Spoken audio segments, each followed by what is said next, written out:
Teruskan. Assalamualaikum. Okey. Ni enjin ni dulu aku overhaul tak silap aku 2021 ya. 2021. Tapi owner ni dah up kereta Wira. Cuma sekarang ni apa yang berlaku? Dia kata power kurang. Okey. Jadi dah buat test drive. So bila buat test drive tu rasanya kita nak tekan tu, bila dia dah sampai top tu, dia slip. Dia tak mau pergi dah. Tak pergi dah. So kita orang dapat detect kelas slip. Tapi aku tak bagi tahu lagi dah kat owner. Cuma owner mesti akan maklum benda ni. Sebab dia sendiri cakap dia nak laju. Dia nak van ni laju. Okey. Aku pun buat turun gearbox. Aku pun buat check kat sini. Rupanya kelas ni, kelas yang dia pakai ni 19/9/2021. Ini nama aku. Ni aku yang tukar. So kalau 2021 sampai sekarang ni dah dekat 5 tahun lah. Dan kelas ni pun dah goyang Dah goyang. Tu. Sini ada tu. 19/9/2021. Masa aku buat overhaul engine van ni. Dan sekarang aku check pula dia punya flywheel. Flywheel ni memang harus kita periksa dulu. Dia punya rata dia, dia punya ketinggian dia.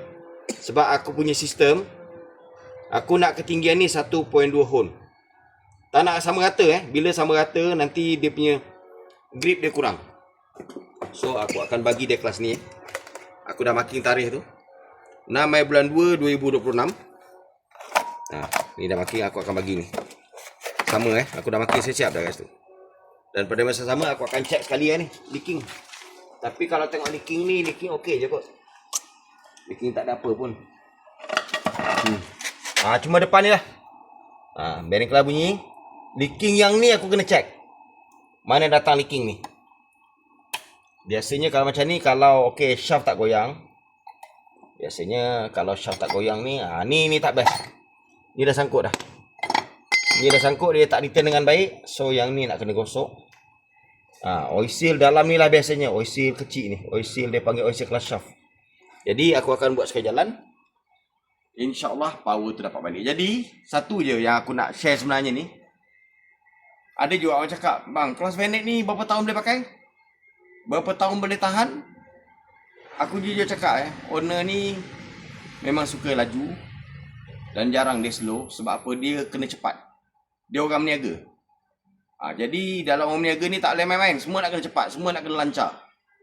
Jadi boleh kategorikan dia ni kaki laju, kaki lari. Tengok, kaki lari pun selagi dia tak gantung kelas, kaki tak duduk atas pedal semasa jalan, InsyaAllah dia tahan. 5 tahun bos tahan dia. Okey? Jumpa lagi. Terima kasih.